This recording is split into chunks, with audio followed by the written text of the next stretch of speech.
Clarity on Fire, a podcast for people who know what they don't want out of their life and career, but aren't sure what they'd rather be doing. In a world where it's easy to exist, but hard to feel alive, we, Kristen and Rachel, 2 certified life and career coaches, are here to help you cut through the information overload, get unstuck, and focus not just on how you can have a career you're passionate about, but how to create a whole life that feels fulfilling. So join us here, where we serve up inspiration and down-to-earth wisdom in a way that only 2 best friends can. We want you to experience the relief of knowing that, yes, you're allowed to want more out of your life and career. And no, you don't have to wander through the dark anymore. Our job is to light the fire that shows you the way. Let's go.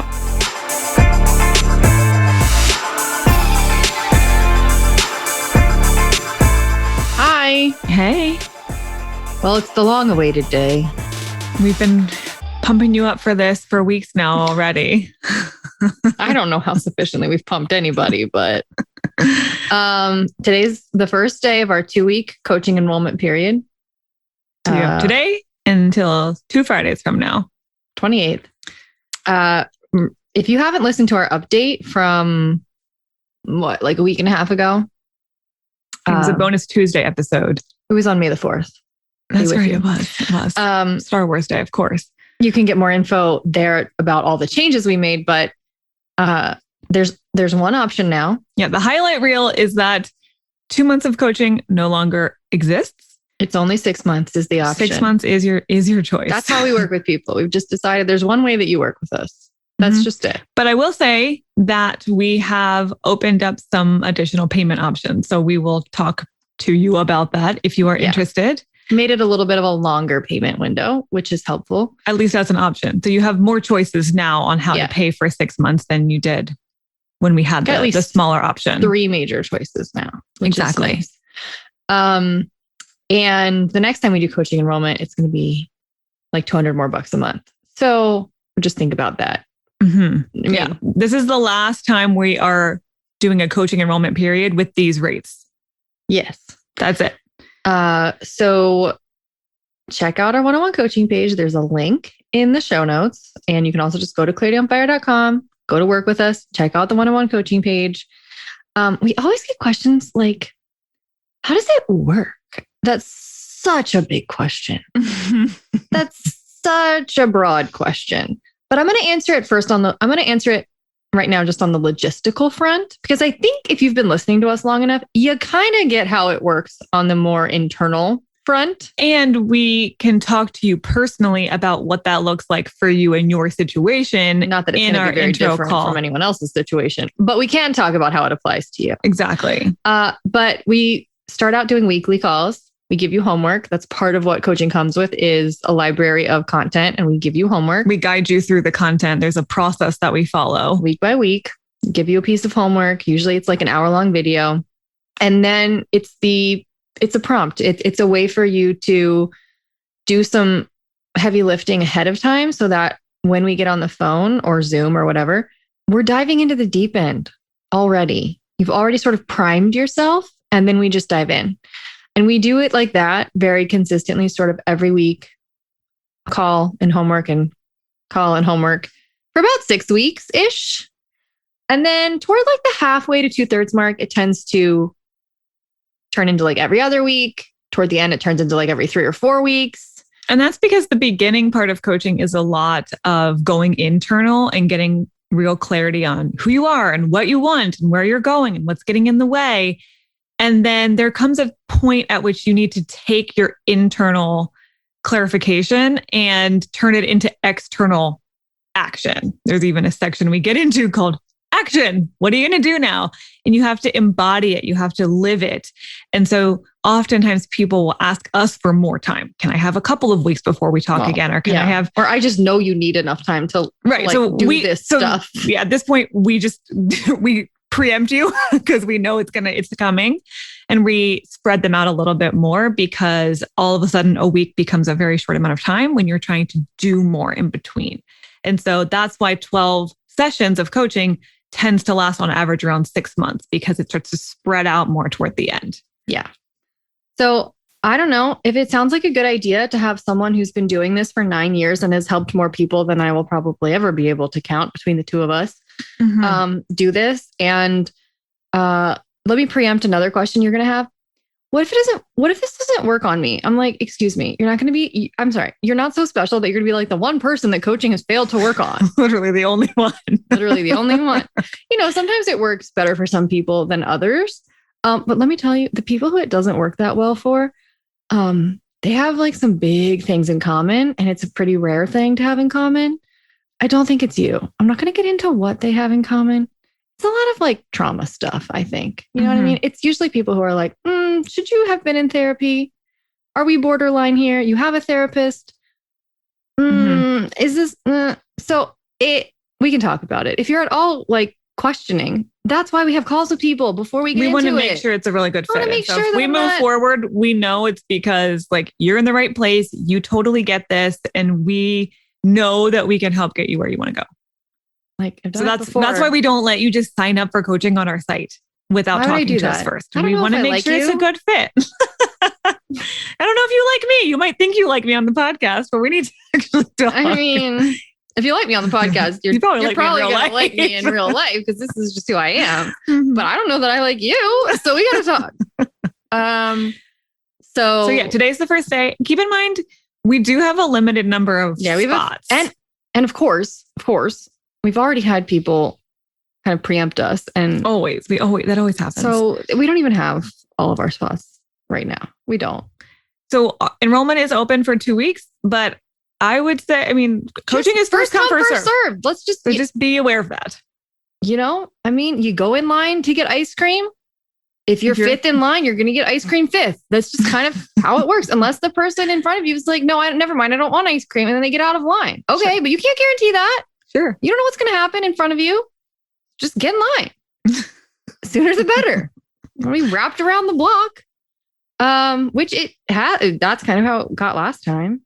It did. It got kind of crazy last time. It did. And some people had to wait a little bit. That's just how it goes. Our calendars are finite. The ice cream's not going to melt. Like I've got we got freezers and backup generators and whatever. It's going to be fine.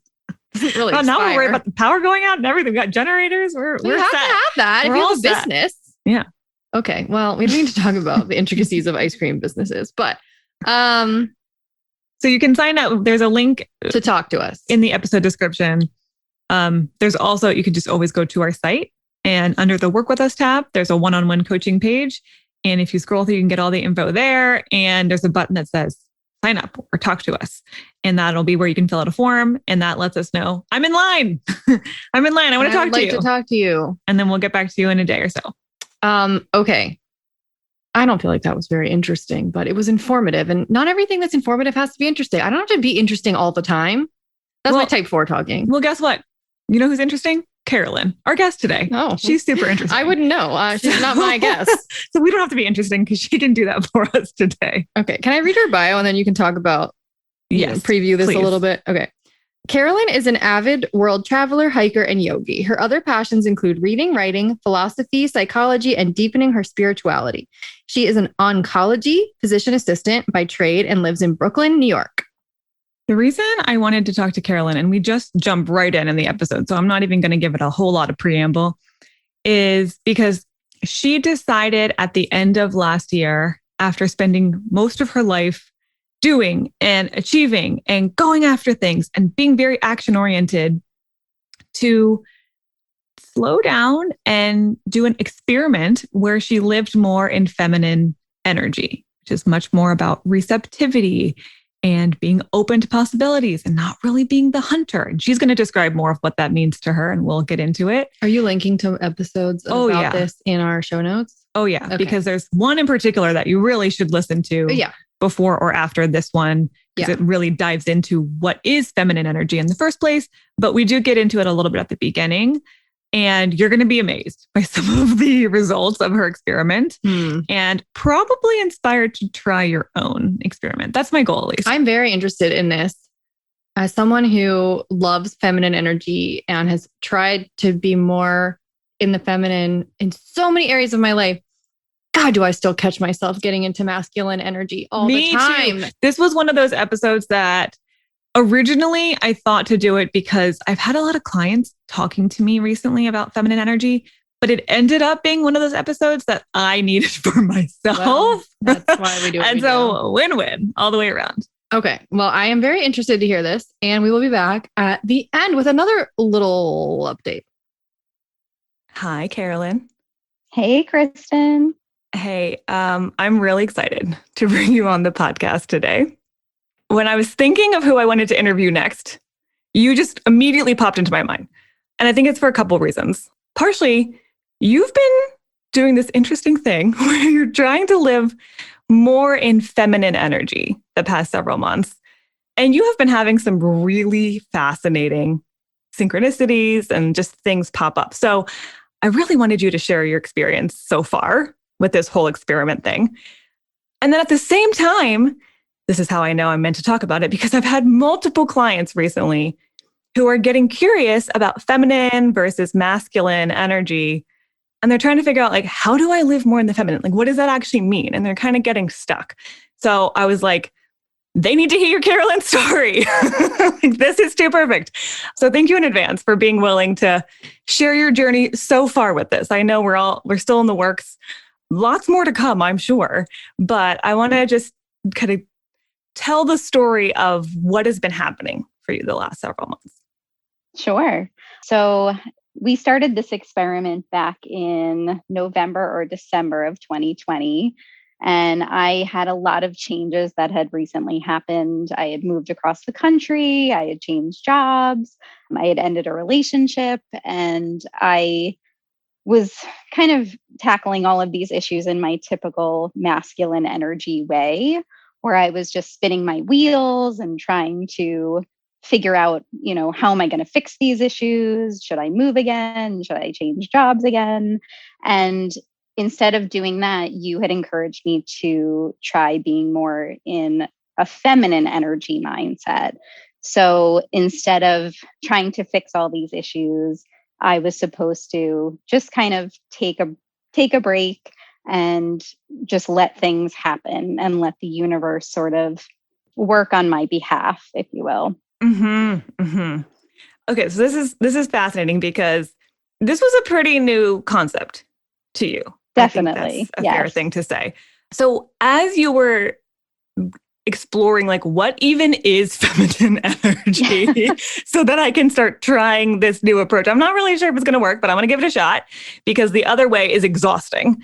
Yes. I'm curious because people on the podcast have heard Rachel and I talk about this idea of masculine versus feminine energy before, but I would love to hear, like, what is your take on what feminine energy means to you that got you interested in even trying it out in the first place? Yeah. So as you had said, masculine energy, I was starting to find very exhausting. And feminine energy, to me, felt like a sense of relief, where it was just, instead of going after things, seeing what inspired me. So just kind of stepping back and seeing where my curiosity led. Also just trying, even if I was anxious about an issue, just trying to sit with it and not act immediately, but just kind of relax, journal, capture whatever ideas came up in that space of not doing. So more a way of being rather than always doing. Yeah, I think not so much a passive approach, but more, you had termed it an active waiting. So putting your intentions out in the universe and just seeing what happened and trying to be open to new things without chasing the solution. Yeah. Oh, I love that. I love that. The first thing you said, it just felt like a relief.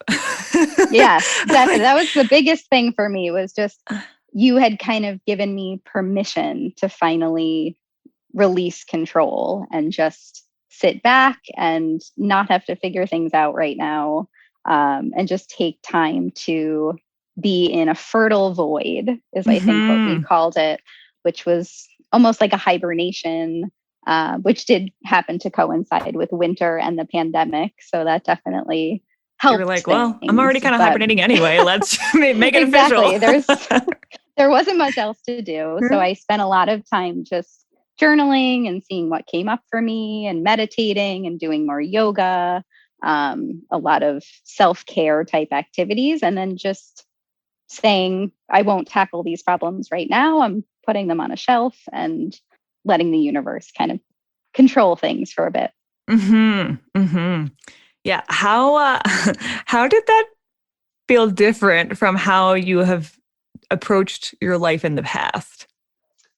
It's a total 180 for me. I just was someone who was always very, very into academics and studying hard and working hard. And then even if I was on vacation, I was over planning and trying to see as many things as I could. And this was just so not what I was used to doing that it was quite a challenge at first. And I would try it for a day and then say, oh, I'm not doing enough. I'm not being productive. And I'd have to kind of regroup. So it was definitely, it took some time to get used to it. Well, yeah, because I mean, most of us, like the vast majority of people, at least I can't speak to all cultures, but I can speak to at least America, right? Like we thrive on productivity and doing and figuring it out and taking action and taking control of your life. And so this idea of taking a step back on purpose, intentionally, not figuring it all out and trusting that the pieces will come together at the right time. I'm sure that brought up some stuff. Like what was scary to you about trying something so different that you'd never experienced and that seems on the surface like you're not doing that much? Yeah, definitely. I mean, it just brought up all sorts of things. I mean, since I was a child, I grew up in a family that was very productivity oriented, and it felt almost lazy or like I was kind of giving up almost, because if I wasn't working towards some goal, or I wasn't trying hard enough to improve things at work or find the best place to live, that I was kind of taking a back seat and giving up. So that's just not the way our society runs. And I think because the masculine way of doing things has helped me in getting to achieving in my career, but it hasn't really helped in terms of personal stuff and relationships and personal happiness. So it was just kind of trying to see those things differently. Yeah. Well, so you, like, I think probably most people listening grew up in a household where I'm sure you were praised for being productive and getting good grades and your accomplishments and your achievements and your hard work. And so you're like, well, okay, I get positive reinforcement when I do that. That feels great. And you can see the results so clearly. You can see I did this and this was a result. And so it feels like that satisfying sense of control. Like there's things that I can do to control the circumstances, which is not totally true, but it feels, it kind of feels that way. Because at least there's some outer correlation that you can look at. And you're right. In most people's working lives, not across all professions, but I would say most people are in masculine energy a lot at work. Because again, it's productivity oriented and it's results oriented and it's, you got to put in the time and put in the effort. And I think it's really interesting that you made the connection that's gotten me decently far at work, which we'll see if that's really what lights me up anyway, but at least I can show results. At least I can show like achievements or whatever you want to call it from being in that masculine energy space. But in my personal life, it's exhausting. And I'm not really feeling the same level of satisfaction from taking this approach. Are there other areas of your life in particular that feel like the masculine approach has been not as helpful?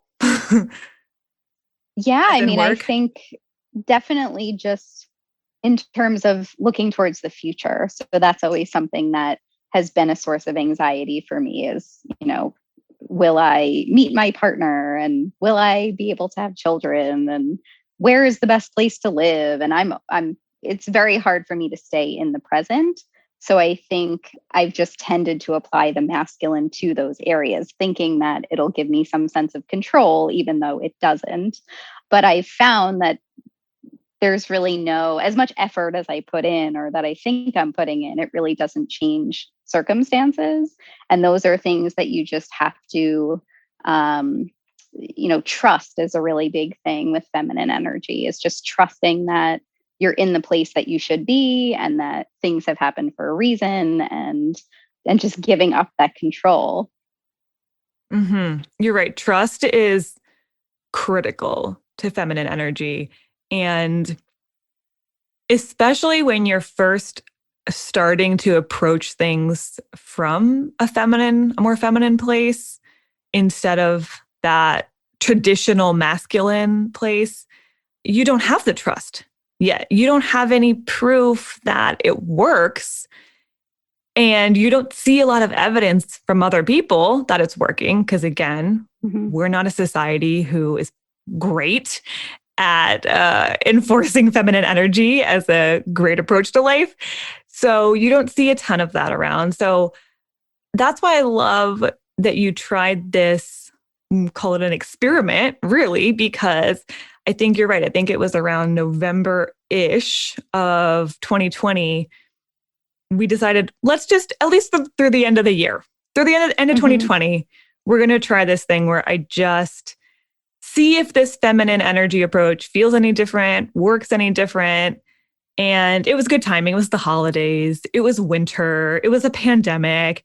So you're like, all right, I'm willing to trust this thing, even though I'm not totally sure what it is. It's a new idea to me. And I'm not sure if it works, because it's too much to ask yourself to trust a whole new way of approaching life when you can't be sure what the impacts are going to be. And the fear is naturally really strong. So what were some of the things, and you started to allude to this earlier, some journaling and some yoga and things like that. What were some of the things that you did, or maybe stopped doing, since again, this is about less doing on the whole, as part of that experiment to take you through the end, go through that fertile void, as we called it, through the end of 2020? Once I had moved to New York, I was just frantically looking for, I wasn't completely happy in my job. And I was thinking, oh, that's the source of all of my discontent. So I'm just going to go online and look for more jobs, and, jobs all over the country, and see what I can find. So I definitely stopped that. And I said, I'm here at this job for now, and I'll be here at least, most likely through the year. So I'm just going to sit with those feelings and just see how I can improve the job I'm currently at, rather than spinning my wheels trying to find this elusive, perfect job. I had also been looking for an apartment to buy, and I was just going on tons of apartment viewings and open houses and doing all sorts of research. And I decided to just stop that too and say, I'm taking a break, and I'm just going to, give myself a few months off and see what happens. I mean, those are two really big things that I'm sure, I know we're taking up a lot of brain space and a lot of your time and energy. And it felt like, well, if I want to try to get a new job, or if I want to try to get a new home, I have to go after those things. I have to seek them out. I have to hunt them down in a way. And to say, I'm just going to stop all of that. I'm going to stop job searching. I'm going to stop home searching for what was it, maybe a couple of months. I'm sure that was scary to give up that control and be like, I'm going to be here now. And when I'm meant to be in the next place, job, home, whatever, I trust that that's going to show up at the right time, in the right way. And I'm curious, what were some of the biggest fears that came up for you when you stopped doing those things that had been taking up so much of your brain space? Mm-hmm. I think it was just this fear that because I wasn't being productive, nothing was going to change. So if I wasn't, trying hard to change my circumstances, that everything would just stay the same forever and there'd be no forward momentum. But I think a big part of the feminine energy mindset is that even if you're not chasing down these things, there still can be forward momentum if you're just inspired to do different things. So things may still change, but things more will come to you rather than you going after them. Yeah. Again, it's that idea of trust. So you trust, that, first of all, you're not the only one pulling the strings, and that there's a lot more people and situations behind the scenes. Like, yes, you could find the right home, but if you force it on your time, it might not actually be the best place for you because you needed it to happen in the next 2 weeks and the right place showed up in 6 weeks or whatever, right? Right. So Right. yes, you can make things happen, but if you trust, maybe I don't have all the information here and I can't pull all the strings. And so I've done my part, which is getting clear of what I want. And the rest is not really up to me, frankly. So letting that happen is a huge piece of trust that you're not the only one that needs to do stuff here, because that's where I think that fear comes from. If I'm not doing anything, nothing's going to happen. Makes it seem like you're the only one who has any influence on this whole decision. Yeah. So you gave that up and you're like, all right, well, maybe things can happen even when I'm not spending all of my mental energy and my time trying to force it to happen. And you let go. So you let go of some big things, job searching, home searching. You added in some new things, or maybe amplified if you'd already been doing some of them, like some meditation and some journaling and just downtime and walks and yoga, things that open you up to, like you were saying, some of those inspired ideas or the intuitive hits that you otherwise are so mentally scattered or distracted that you're not open to. And I'm curious, in those first couple of months, at least, when you're stretching this new muscle of feminine energy, how did it feel to you? How did it feel different? It felt, once I was given the permission to do that, it felt great. And I just found that I had much more energy, much less stress. I started doing a book, The Artist's Way, which I believe you've talked about on the podcast, which encouraged a lot of morning journaling and taking artist dates, which is basically just taking a few hours out to, be with yourself. So I would do a lot of walks in the park or going to a museum and just kind of seeing what sort of ideas came to you. So you'd go out with no real agenda. And I think that definitely that helped with being in the feminine energy as well. So it just felt almost like a vacation from what I had been doing the rest of my life.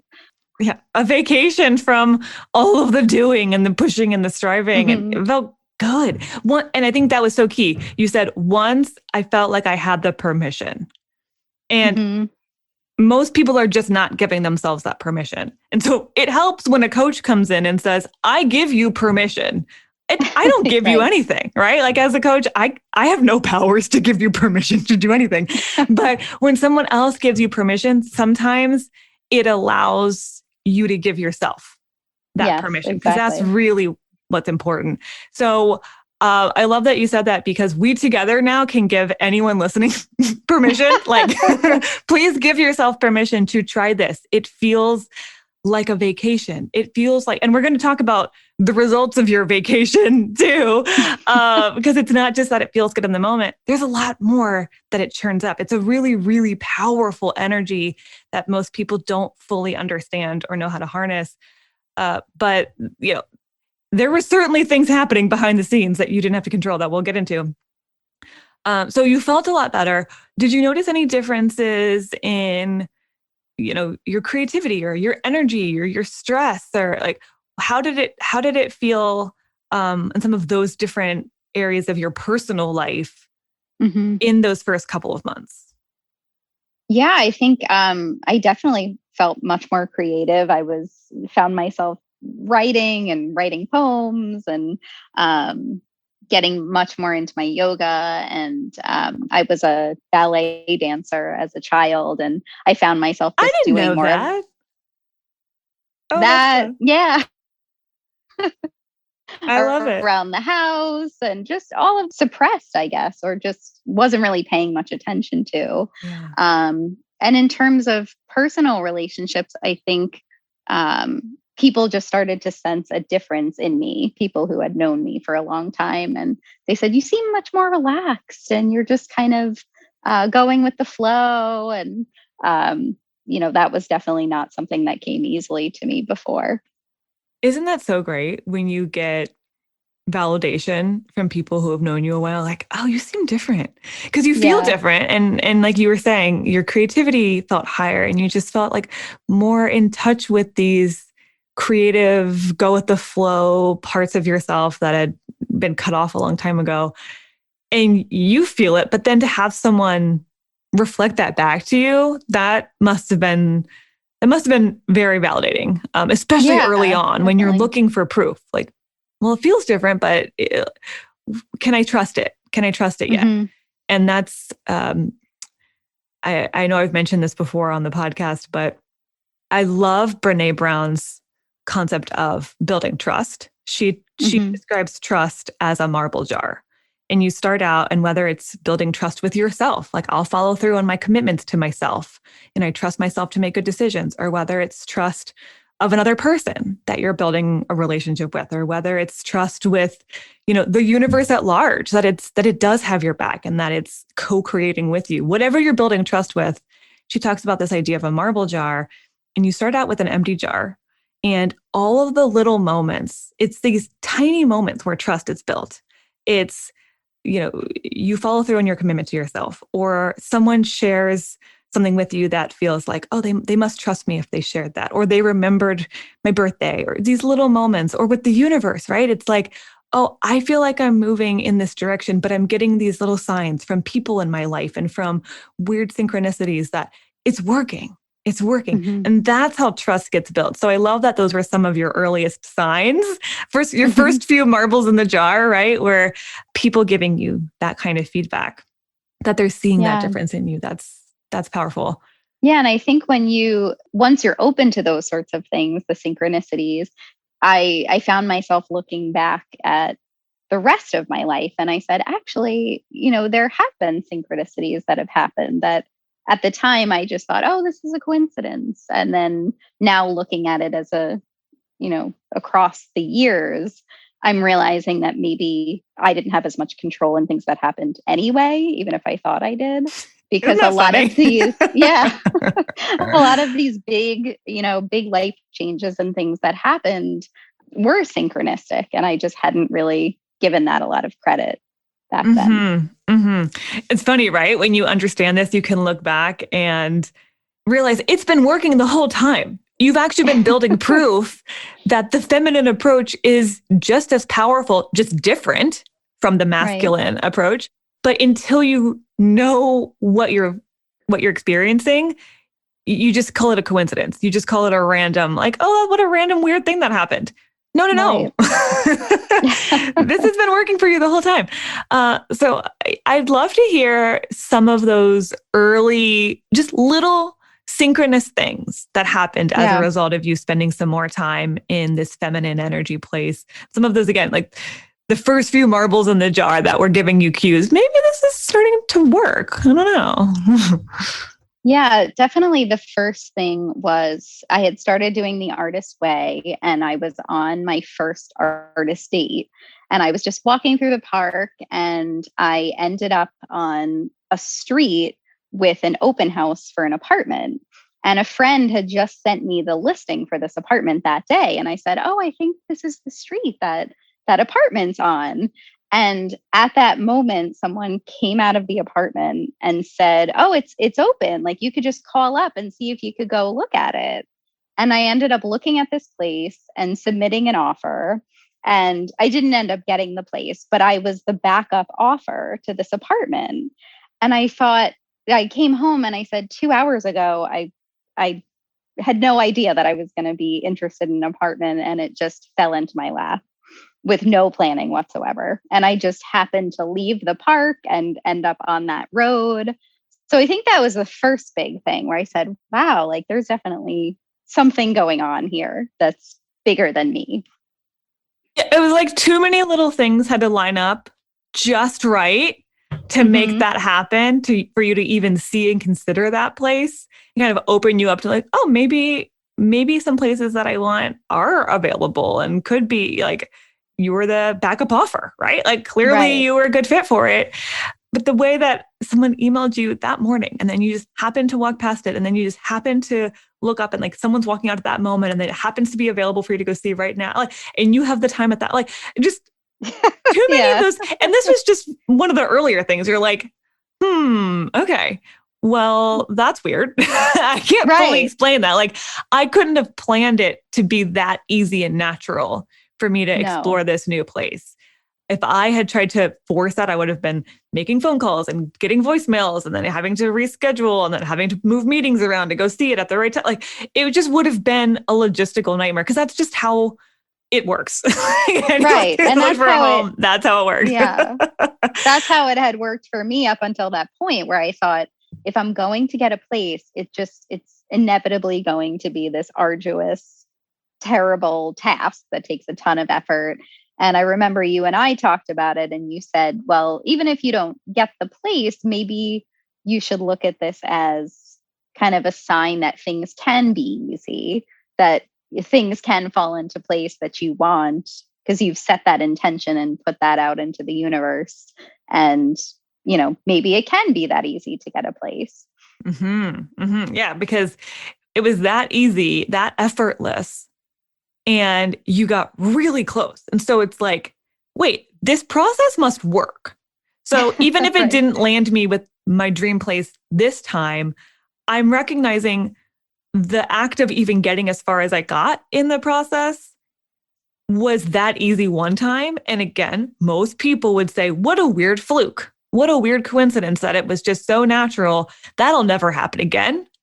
But instead, I think you started to look at it as, wait, if it happened once so naturally, without me having to do much of anything except go for a walk when I felt like going for a walk, and then people are just there waiting to talk to me and show me the place, and like, okay, that was easy, then maybe it could happen that way again.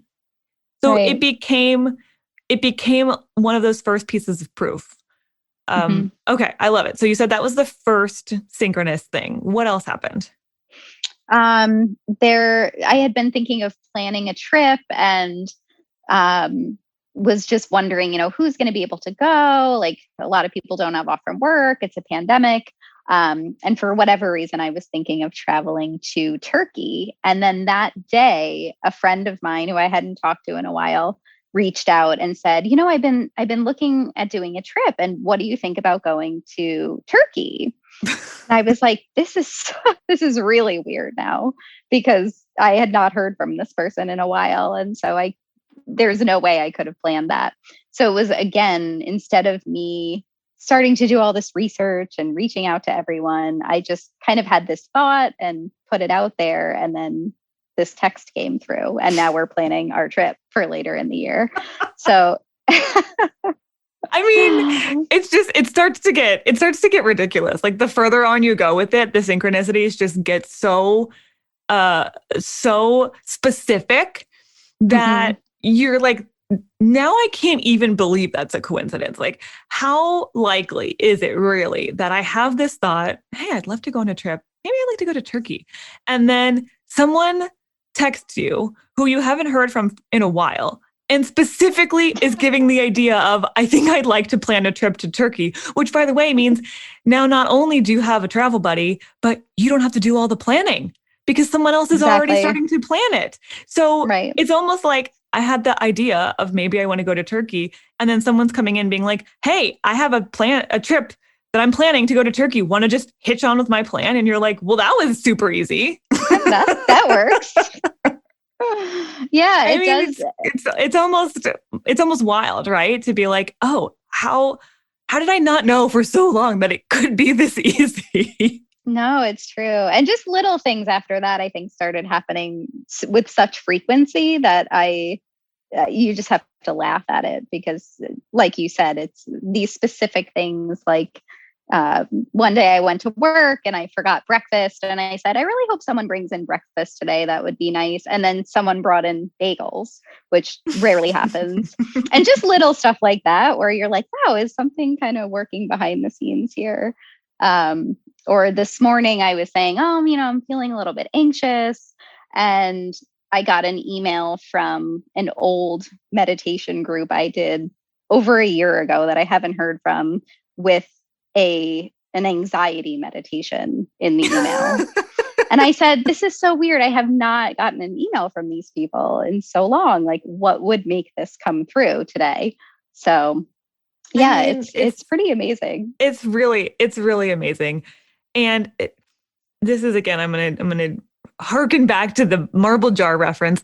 As you get more and more and more of these little marbles added to your jar, where you're starting to trust this new approach, it's almost like, well, now I don't know how to go back, because now I've seen this, and now I see how easy it can be, and it keeps happening in all these little ways. I imagine, because I know, and I'm sure the people listening are probably, they have a hunch that your experiment lasted past 2020. Yes, it's ongoing now. It's ongoing. Not even really experiment anymore. I think we could safely call it like a way of life. So I imagine that that's part of why it was easy to keep going with it, because the more these little moments popped up, the easier it became to have that trust, which is so important to feminine energy. So tell me a little bit more about like some of the reasons why you just decided to keep this thing going indefinitely. Yeah, I mean, I think the results were kind of showing up, and not that anything big had really changed. It was just that I was seeing more evidence of kind of something going on behind the scenes that I wasn't controlling. And it became kind of fun and required so much less stress and frenetic energy on my part that I thought, well, why wouldn't I keep going with this? Because even if I'm applying masculine energy to my life, I don't know that really ended up making me any happier than this has. And it's been such a short time that I've been doing this. So even I was saying at the beginning that the masculine energy allowed me to, excel in my career. But as we've talked about, I don't even know if that's the career that I'd like to stay in at this point. So just a few short months of doing this and seeing such positive results has been enough for me to continue on. Mm-hmm. Mm-hmm. Yeah. And again, you've kind of alluded to this, but just to like really drive the point home, because I want to sell this. I want people to be like, I want to try this. I think they're probably already there, but tell me how your life feels different now that it's, again, you're not just in the early stages of building trust with this feminine energy approach. I think you're really starting to trust it. Now you're starting to lean into it a little bit more. So tell me how life feels different now that some of the things that you felt you needed to control in the past, you're loosening your grip on a little bit.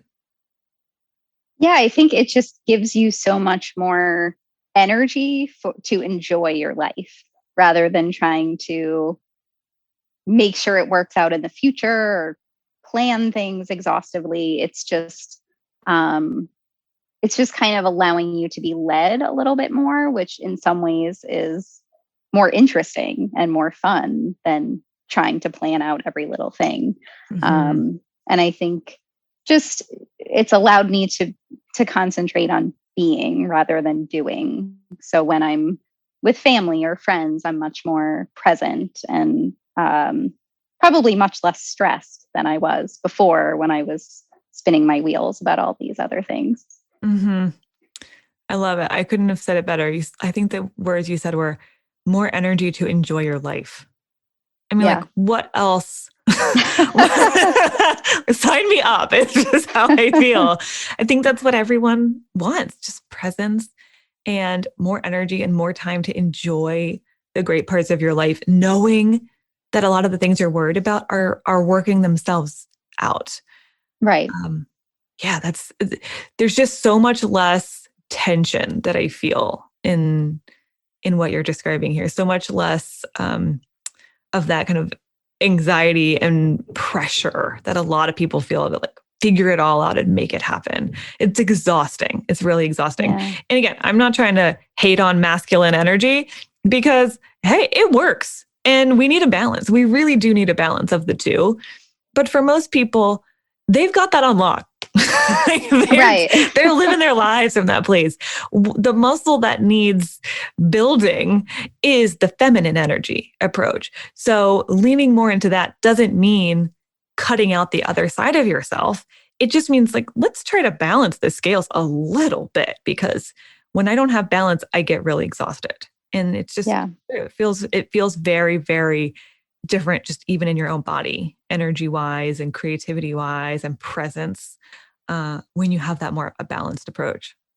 Definitely. And I think just the letting go of, it also allows you to be a lot more in touch with your body and your intuition, and just kind of how your body feels when you're putting it in different situations, or which was something that I was always so up in my head that I think I really wasn't as open to listening to that. Oh my gosh. I mean, how often are we just up in our heads and not even really aware of how you're feeling? So that's such another really powerful part of this whole new approach is you don't have to like figure it all out. You don't have to be up in your head. You can be in your body. You could be embodying your current experience instead of worrying it away. And I know a lot of people live in the past, live in the future in their heads all the time. And then time just feels like it's flying. So feminine energy just roots you into this moment and trying to get as much out of it as you can. Mm-hmm. Exactly. All right. Well, I think we've sold it.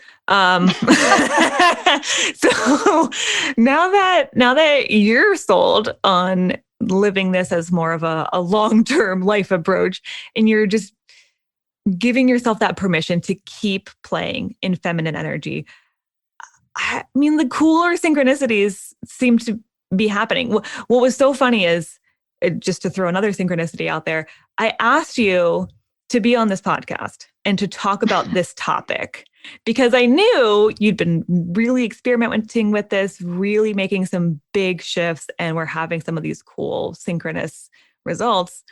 And do you want to tell them what happened the day that I asked you to be on this podcast? So this happened after we already decided to do this on the same day. Right.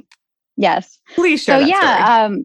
A few hours later, as I had said earlier, I had kind of taken myself out of the real estate hunt. But a few hours after Kristen and I spoke, I got a text from my realtor, and she said, "I know you're not really looking anymore, but I found a place I think you'll really like." And by some miracle, it did not get offers over the weekend, which during the open house, or it got offers, but they decided to keep showing it for one more day. So if you have time today, go take a look at it. And I did. So I looked at it and I loved it. And I put an offer in, and it was accepted by the next morning.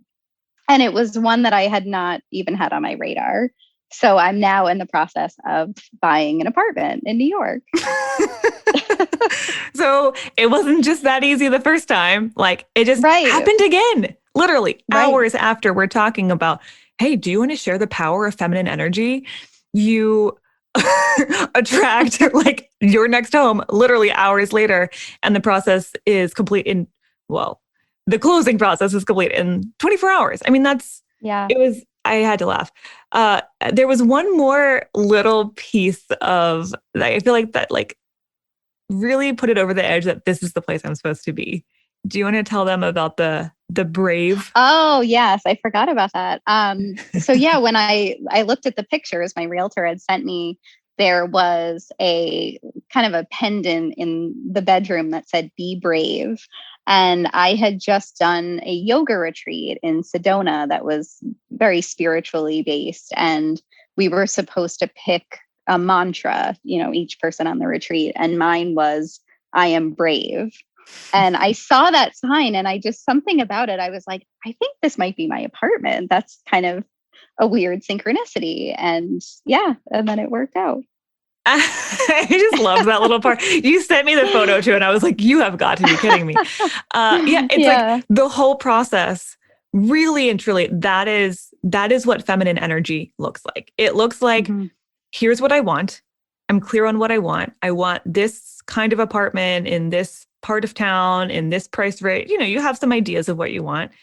And you can put the word out to the universe at large, to your real estate agent, just out there, like, this is what I'm looking for. And then the right thing just showed up in the perfect time and was a very, I mean, like, I've been hearing some wild stories about the real estate market right now. It is crazy out there. People cannot buy homes because there's like dozens of offers on every single home. Like, this is a wild time to be doing this. And yet it just flowed. Yeah. It was just such an easy and really fast process. And then there's like this perfect little wink of like, oh yeah, and be brave too. Because I know that you're already like, I know that that's where you are energetically. Like, I got you. The whole thing was just like this little cherry on top. I loved it. And the funny thing is, when I was looking at apartments in the masculine energy, I had looked at so many and I was doing all this research. And then the two that I saw in the feminine energy stage just happened effortlessly. So it was almost just this perfect illustration of feminine energy. Like, not only does it feel a lot better to do that feminine approach, but the other one wasn't even working. No, like all the energy that you poured into scouring all, Zillow and Trulia or whatever, all the sites, and just like trying to find the perfect place and trying to force the thing. Those didn't even go anywhere. All that effort didn't even get you what you ultimately wanted. But the feminine approach of just, I'm just going to let things come to me and see what pops up. Bam. Yeah. Easy. Literally saying, I'm giving up now and taking myself out of the running, and that's it. And then these two places just flowing to me. I love it. It's too good. All right. So I think again, we've probably convinced people that it's worth trying their own version of this experiment. So for anyone who has been living in that masculine place for their whole life and they're like, all I know how to do is figure it out and hunt it down and go after it and work hard. I love this, but like, how in the world do I even start practicing feminine energy? Like, it's so foreign to me. So if they're a little stuck on like, how do I start this thing? Or maybe they're just really scared. These might be different answers. I don't know. But like, there's this resistance because like, I don't know how to do it, or I don't trust it, or I'm scared to let go of all the doing. How would you advise people to start their own version of this experiment that you did? I would do it in the same way that I did, where at first it was going to be, I think it was a month to start. And then it kind of was prolonged from there. But I would say just give yourself a short time frame, and you don't really have anything to lose in trying it out. So just, pick a month or 2 months or 3 months and just try it for those few months. And if you have been living in the masculine energy, you will have resistance come up and you will have kind of slip ups in there because it'll just feel so foreign to you. But I would say that would be my recommendation, would just be give yourself that time and just see what happens. And I found the artist way to be really helpful in that because it just gives you prompts and sort of promotes your creativity, and it kind of feeds into that feminine energy type of way of living. Mm-hmm. So that's how I would recommend people start. I agree. I think the artist way, because creativity is so tied up in feminine energy, it just is. I mean, it's coming from that creative, inspired place. The artist way process by default kind of makes you get more in feminine energy. It's about journaling. It's about taking time away from the to-do list and having these artist dates with yourself and focusing more on attracting creative ideas instead of, doing the laundry and getting, all of the chores done that we're normally spending all our brain power thinking about. And so I love that as a tool. There's a lot of tools. Like you said, yoga is a great tool for people to get back in their body and out of their heads. Just general journaling, whether it's in a process like the artist way or just on its own, meditation. Also, like you said, stop doing some of the things that you feel you have to do to figure it all out. Like that can be part of it too, is give yourself permission to not like if you're job searching, take a break. And just see what happens. If you're home searching, if you're online dating, if you're hunting down anything, because you feel like you have to figure out, if you're planning, all the details of a big trip, can you just take a little bit of a break from doing all of that and controlling that whole process, and instead slow down and go inward and let some of these pieces fall into place for you and just see what happens. And I'm glad you emphasized the idea of like starting it for a short period of time. Yeah. Because I think the freakouts are going to be really big if you tell yourself, now I'm going to be someone who lives in feminine energy way more of the forever. This is just an ongoing thing. And then if a few days or a week or two goes by and nothing's happening, you're going to be like, nope, can't do this, and run right back to your old ways because it feels like I've committed to this thing and it's not working. Right, exactly. But if it's only for a month or a couple of months or whatever, you're more likely to talk yourself down from those freakouts that you said are going to happen. Like the moments when the anxiety gets really high, or you feel this intense pressure to go do more because you feel like you're being lazy or whatever. You can talk yourself off of that ledge a little bit easier if you're like, it's just for a month. It's just for a month. Right, exactly. I can do this for a month and just see what happens. You can always go back, but just give it a little time. I think that will help make it feel a little bit more accessible. So agree. Yeah. And I think one of the most important things you had said to me that I always come back to is to be the lighthouse, not the hunter. So anytime that I would be approaching an issue, I would say, okay, am I being the hunter right now or the lighthouse? Yeah. And if I was being the hunter, I would say, okay, I'm in the masculine energy. I have to reassess. Yes. Oh, I'm glad you brought that up because that's one of my favorite analogies for feminine energy is the lighthouse attracts all the boats. Right. But it doesn't move. It doesn't do anything except stand there and shine its light and attract all of the sailors into where, right where it's standing. So you could be the guy in the boat, like paddling and like working really, really hard to get to the lighthouse, or you can be the lighthouse who's just the power of attraction is how she is quote unquote productive. Right. So yeah, that's a great question. Are you being a hunter right now or are you being a lighthouse? And that'll pretty much help you figure out whatever situation, which of the two energies you're in, because you will feel, it feels very, very different to be in those different roles. Yeah. Yep. Oh, thank you so much, Carolyn, for being so open and giving us a glimpse into your world and this journey. I know this is going to be so inspired. I'm already thinking of a bunch of people. I'm like, I'm going to send this link right away and be like, you need to listen to this. So thank you for this. I've personally loved hearing your stories through this whole process, but I'm glad that now everyone else in our community gets to hear about your stories and this whole experiment too. So I really hope some of them decide to go on and do their own experiment with feminine energy after this. Me too. Well, thank you so much. And I will talk to you soon. But our listeners, if they want to share their thoughts, they can leave a comment to let you know how their experiment's going. Great. Well, thank you so much for having me. All right. Bye for now, Carolyn. Bye. Okay. I just wanted, we talked about coaching earlier. I don't need to repeat myself. Today's the first day of enrollment. You got 2 weeks. Get in line. Like I said, I didn't need to repeat myself, but Kristen thought that she better repeat herself. Well, I'm just giving you the 30-second rundown, and that's that. I think they remembered. I was going to say that, switching gears to talk about Patreon for a second.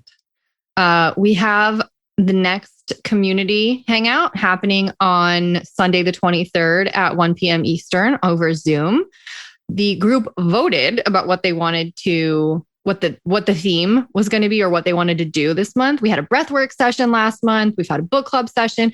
This time they decided we just want to have an open-ended discussion. We just want to come and hang out and maybe have a particular podcast episode or a topic to talk about. They haven't decided what that's going to be yet.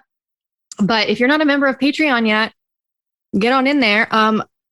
Earlier this week, Kristen and I hosted our first live Rachel Q&A, which if you weren't a member, that's fine because we recorded it and you can still go in. If you join now, you can still go in and watch that recording that's posted. It was Ask Us Anything style. So we got very candid about things. I actually haven't done it yet as we're recording this, but I know I will get candid and I am fine promising that. And we do know a couple of the questions that might be coming in already. So we have some ideas about where it's going to go. One of the questions that came in was, have you ever fired a client? And the answer is yes. Yeah, both of us talk about that for different reasons. Yeah. I mean, me too, for different reasons. If you're curious, come hear the stories. Right now, you have a freckle on your nose that looks like you have a nose ring. And I just want to know where is in between or on the side? Literally like right here, where you would pierce your nose on the other side though. Oh, on the side. Yeah. I don't know if it's a freckle or maybe you have like makeup on. No, it's a freckle. It's a freckle.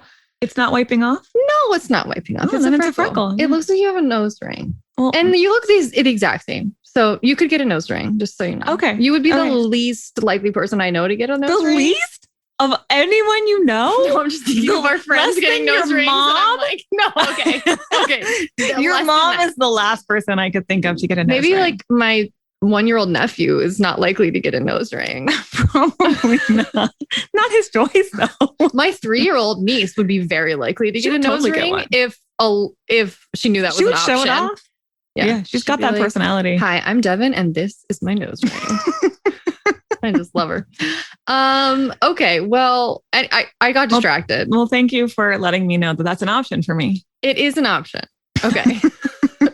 All right. So sign up on Patreon if you want to join the community. There's a link, or you can just go to patreon.com/clarityonfire. Guys, there's so many good things in there, not just the Rachel replay. I do a quarterly episode with one of our members, Katie, about dating. I'm going to start doing, as of this month, I'm very excited, a quarterly series with our member Alex about quitting your job without having another job lined up. And we're going to keep tabs on how it's going. We're going to follow the journey.